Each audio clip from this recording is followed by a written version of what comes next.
अगर तुम्हें लगता है कि मेरी दुख का समय समाप्त नहीं हो रहा, मेरी दुख की घड़ी समाप्त नहीं हो रही, तो जो पेड़ तुम्हारे यहाँ लगाओ, जो पौधा तुम्हारे यहाँ लगाओ, जो वृक्ष तुम्हारे यहाँ लगाओ, जो प्यारा तुम्हारे यहाँ, कुंडी तुम्हारे यहाँ, उसी की मिट्टी को, उसी के पेड़ के नीचे, उसी पौधे के नीचे, उस मिट्टी को थोड़ा सा हाथ से उसको उठाकर एक लिंग की आकृति बना लें। उसमें जलाधारी बनाने की जरूरत नहीं, केवल लिंग की आकृति बनाकर उसी की पूजन वहीं कर कर पानी चढ़ाकर 15 से 20 मिनट बाद अपना काम करने के बाद उसी को उसी मिट्टी में विसर्जन कर दें, अपनी कामना कर कर।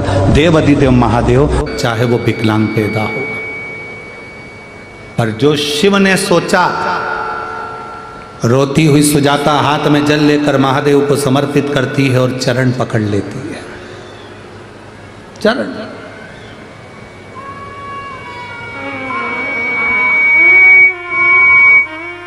चरण पकड़े सुजाता।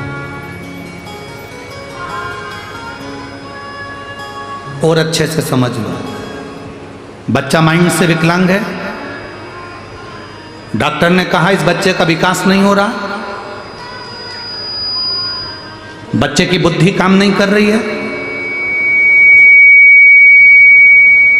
बच्चे का शरीर काम नहीं कर रहा है, कहीं हाथ कहीं पैर में कहीं तकलीफ हो रही है, बच्चे का विकास नहीं हो रहा, 4 साल का हो गया, 5 साल का हो गया, 6 साल का हो गया, बुद्धि काम, तो उस जगह पर भी आप बच्चे से कहोगे ना, बेटा शिव जी को जल चढ़ाने जा रहे हो ना, तो ये जो 2 चरण है ना जहाँ से पानी बहता है वहाँ स्पर्श कर कर आया करो और पानी पिया करो चढ़ाने के बाद।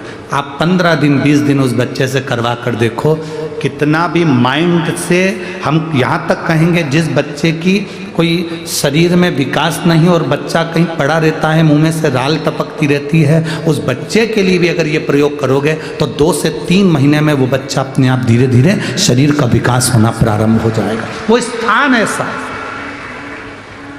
वो जगह ऐसी है, वो जगह की मूलता, उस जगह की महत्व। बोल बम का नारा है,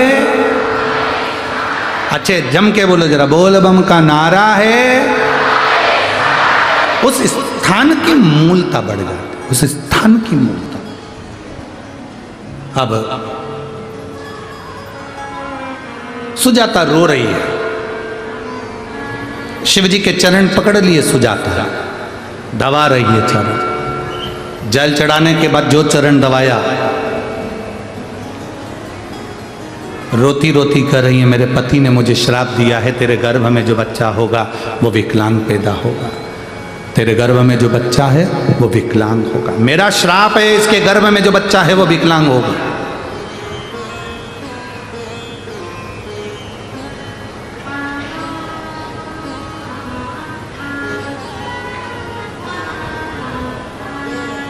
शिव कृपा करें। सुजाता आंखों से आंसू बहा रही है, नैनों से नीर बह रहा है, रोती जा रही है, भीतर से अश्रु बह रहे। बाबा देवाधिदेव महादेव सुजाता के सामने प्रकट होकर, क्यों रो रही है? तेरे पति ने तुझे श्राप दिया, तेरा बच्चा विकलांग होगा, इसलिए चिंता मत कर, टेंशन मत ले।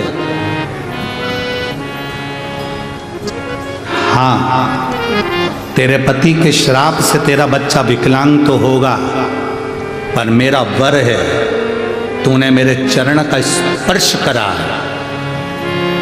रोज जल चढ़ाने के बाद तू मेरे चरण को स्पर्श करती है, इसलिए तेरा जो गर्भ में बच्चा होगा वो भले विकलांग होगा, पर संपूर्ण विश्व का कल्याण पैदा होगा, संपूर्ण विश्व का कल्याण करना।